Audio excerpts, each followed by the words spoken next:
সবাইকে আরও একবার আমাদের চ্যানেলে স্বাগত জানাই। আজকে আমরা আলোচনা করব সপ্তম শ্রেণীর বাংলা পাঠ্য বইয়ের অন্তর্গত একটি গল্প পাগলা গণেশের হাতে কলমে অর্থাৎ অনুশীলনীর প্রশ্নোত্তর সম্বন্ধে। চলো শুরু করে যাক। তার আগে সবার প্রতি একটু অনুরোধ, চ্যানেলটাকে সাবস্ক্রাইব করে রাখো, ভিডিওটি একটু লাইক করো এবং বন্ধুদের মধ্যে শেয়ার করে যাও। কেমন হলো কমেন্টে জানিয়ে যাও। একের দিকে সঠিক উত্তরটি বেছে নিয়ে লেখো, অর্থাৎ ঠিক উত্তরটি বেছে নিয়ে লেখো যে অ্যান্সার কীগুলো। এক পাগলা গণেশ একটি কল্পবিজ্ঞান বিষয়ক গল্প। 2 অবজারভেটরি এর বাংলা প্রতিশব্দ নিরীক্ষণাগার। 3 সভ্য সমাজ থেকে দূরে পালিয়ে গণেশ হিমালয়ের গুহায় আশ্রয় নিয়েছিল, অর্থাৎ হিমালয়ের গিরি গুহায়। 1.4 গল্পের তথ্য অনুযায়ী মৃত্যুঞ্জয় টনিক আবিষ্কার হয়েছিল 3439 সালে।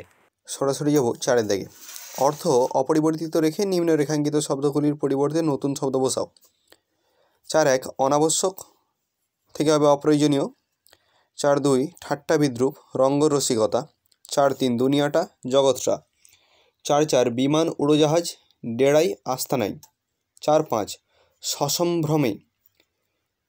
সসম্মানে। 4.6 মৎস্য চর্চা। 4.7 নির্জন জনহীন। 4.8 মিটকেল বিকট। 5 দাগ এক কথায় প্রকাশ করো। মহান যে সচিব মহাসচিব, প্রতিরোধ করে যে প্রতিরোধকারী, গতিবেগ আছে যার গতিশীল, মৃত্যুকে জয় করেছে যে মৃত্যুঞ্জয়, অন্ত নেই যার অনন্ত।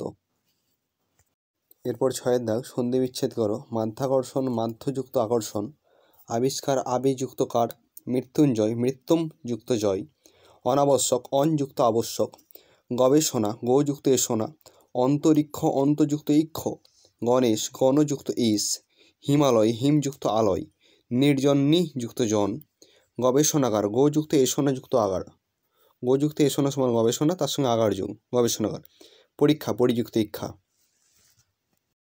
7 দাগ সমার্থক শব্দ লেখো। কৃত্রিম থেকে হবে জাল নকল, পৃথিবী থেকে হবে বিশ্ব, ভুবন ধরা ধরিত্রী অনেক করা যায়, আন্দোলন আলোড়ন প্রতিবাদ বিক্ষোভ। 8 দাগ নিম্নলিখিত বিশেষণগুলির পর উপযুক্ত বিশেষ্য বসাও বাক্য রচনা করো। কৃত্রিম উপগ্রহ উৎক্ষেপণ করা হয়েছে। মেদুর মন, সে মেদুর মনের মানুষ। সুকুমার বৃত্তি, তিনি সুকুমার বৃত্তিতে মগ্ন। যান্ত্রিক জীবন সুখের নয়। ফিরোজা আকাশ বড্ড সুন্দর লাগে আমার। মন্ত্রমুগ্ধ অবস্থা, স্যারের পড়ানো দেখে আমার মন্ত্রমুগ্ধ অবস্থা। আজকের ক্ষুদ্র পর্ব এখানে সমাপ্ত করলাম। ভিডিওটিতে ভালো লাগলে একটি লাইক করো, কমেন্ট করে জানিয়ে দাও ভিডিওটি কেমন হয়েছে।